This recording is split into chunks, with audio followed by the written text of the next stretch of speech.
Policy through है। लेकिन sir assurance इस चीज का किया जाता है जैसे कि उसका होना 100% श्योर है, जैसे कि लाइफ का है सर, उसकी मृत्यु तो एक ना एक दिन आनी ही है। Good, very good. Principle of subrogation क्या होता है?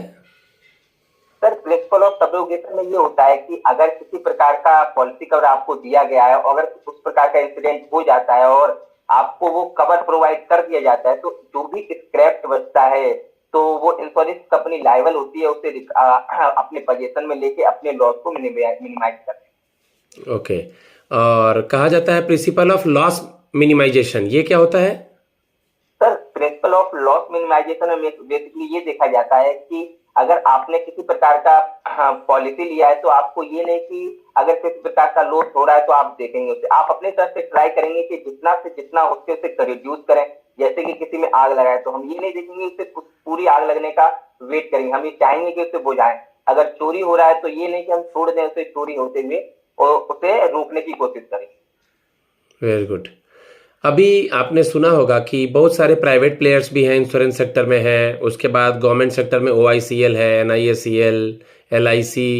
तो आगे आने वाले समय में कितनी अपॉर्चुनिटीज़ है एक एडमिनिस्ट्रेटिव ऑफिसर के पास आगे जा करके ऑर्गेनाइजेशन को आगे ले जाने की?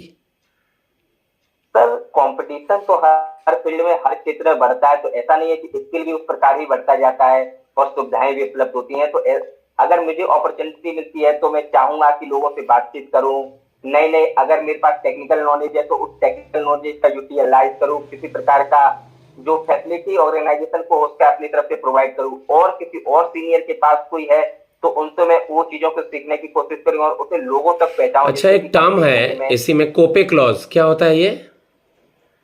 सर कोपे क्लॉज बेसिकली ये होता है कि कोई अगर बेसिकली सर हेल्थ इंश्योरेंस के लिए होता है कि अगर किसी भी प्रकार का हेल्थ इशू किसी पर्सन को होता है तो ऐसा ना हो कि वो छोटे छोटे के लिए इंश्योरेंस कंपनी के पास जाए इसे रिड्यूस करने के लिए। इसमें एक सर्टेन परसेंट जो है वो पॉलिसी होल्डर को देना होता है और उसके बाद इंश्योरेंस कंपनी प्रोवाइड करती है। कोई इंश्योरेंस और री इंश्योरेंस में मैं एक चीज जानना चाहता हूँ, इंडिविजुअल को किसमें पता रहता है, किसमें पता नहीं रहता है कि कंपनी ने मिलकर किया है या किसी और से करवाया है?